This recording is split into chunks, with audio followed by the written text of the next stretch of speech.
Alrighty guys, so I was just cleaning out the shed and I thought, I'll get these bikes out of the way so I can give it a proper clean. And then I realised with the 500 it's a bike that I just had the motor back together and fully restored, absolutely like new inside. It's for my business partner. He used to ride one of these in the 70s. This is a 69 model, and my 500 and 750. But it'd be the only chance that the three of them were going to be together. So I thought I'd go through and just show you what it's like to get them going. They're all slightly different, but pretty similar.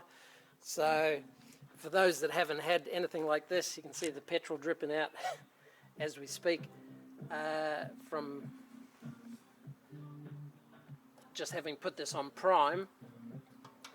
So there's prime, on and reserve, and on prime it actually runs fuel into the system even when there's no vacuum pulse. So all three of these bikes have got a similar setup.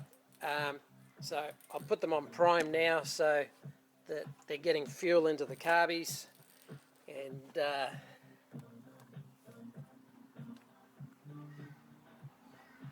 get some hopefully get some action. So you can see the fuel all just ran down into the carbs on these three. This one's got clear lines, so we'll give that a second.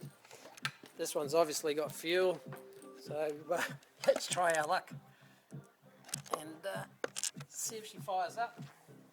This one's left hand kickstart.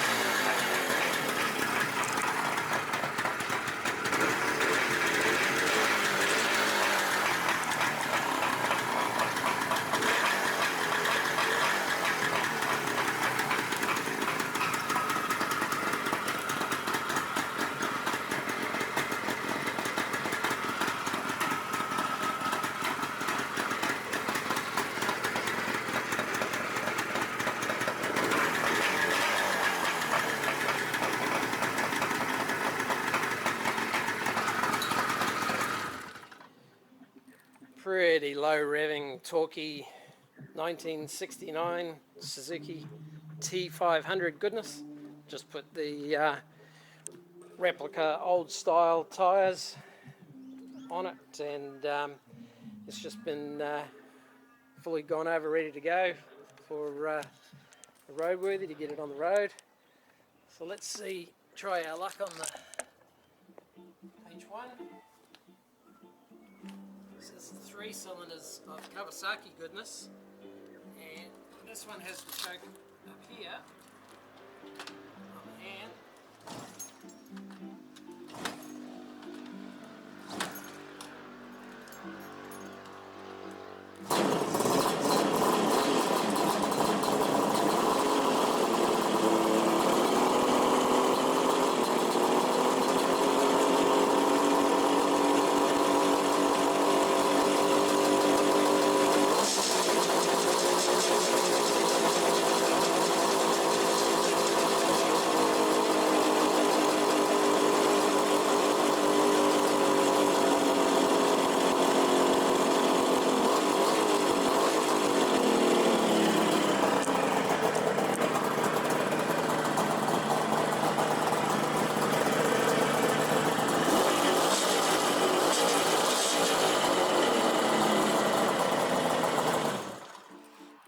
So I checked that all 3 cylinders were firing. You don't want to run them too long if one of them's not.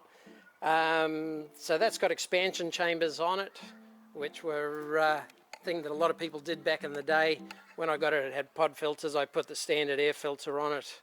Other than that, it was restored to a reasonable state without being overly restored. These are JR power pipes, or JNR power pipes.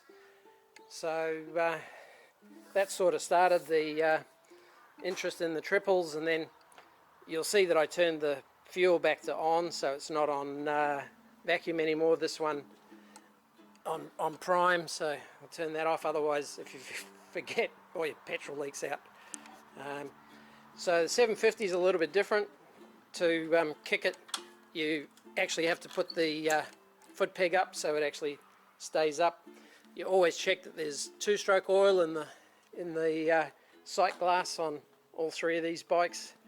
Take two-stroke oil, and a bit of an important safety note, they don't take modern two-stroke oil like if you had a two-stroke dirt bike, so modern one.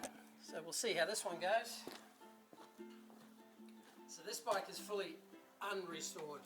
It's done 12,500 miles, original miles, and yeah, they're only unrestored once.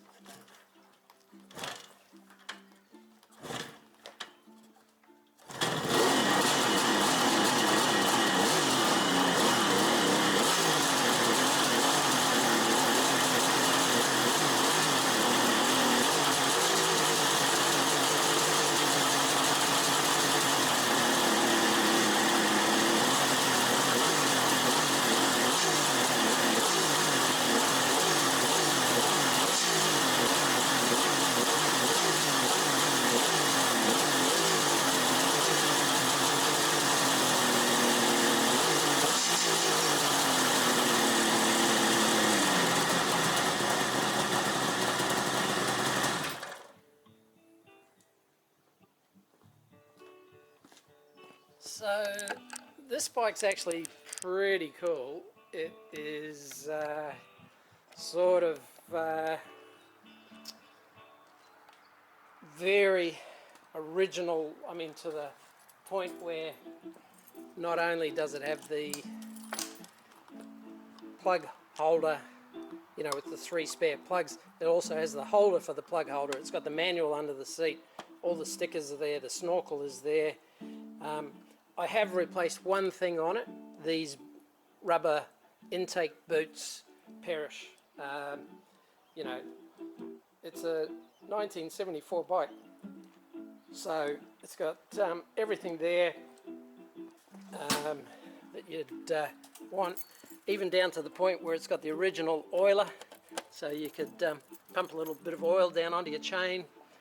Yeah, it just runs and rides exactly how you'd think one of these H2Cs would. I mean, it's got the original paint marks from being put together at the factory. Nothing's been restored. Everything on it is original. You know, not particularly faded. Even the plastic connectors and things aren't all white and gone horrible, you know.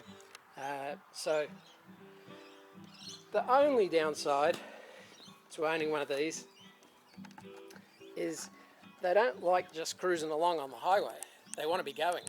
You know, the 500 will actually comfortably do 100 kilometers an hour, you know, which is the limit here. Whereas at 100 kilometers an hour, the H2, this is a C model, you know, where they tamed it down to try and make it less peaky. You know, it's still a bike that wants to go. You know, it doesn't want to cruise. So comparing the two, this has got a much longer swing arm, much longer, you know, total overall length, more relaxed bike to ride. This is got the bigger tank, and you know, this is the last of this model. There's subtle differences with you know, the 500 to the 750.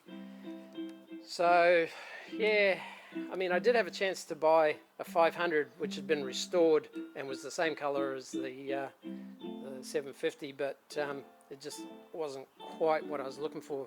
You know, that one being original. I mean, that's even the original seat. I do have another seat cover for it, but yeah, it's very cool.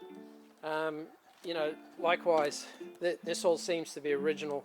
You know, so I've got to get some fork gaiters and a couple of other little cosmetic rubber bits for it.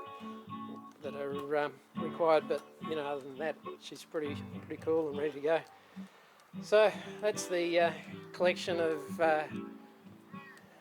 the two-strokes. This one I named Greta because why not? You just have to imagine that she would fall in love with that bike. It's so ecologically friendly. The H2 is probably a keeper. That's not going anywhere. So yeah, that's about it with those. So I'll finish cleaning out the shed and just thought I'd show you those. And don't forget to subscribe and hit the notification bell if you want to see some more of these videos. There's a couple more coming up and a few more bits and pieces. So yeah, stay tuned. Thanks for watching. Cheers.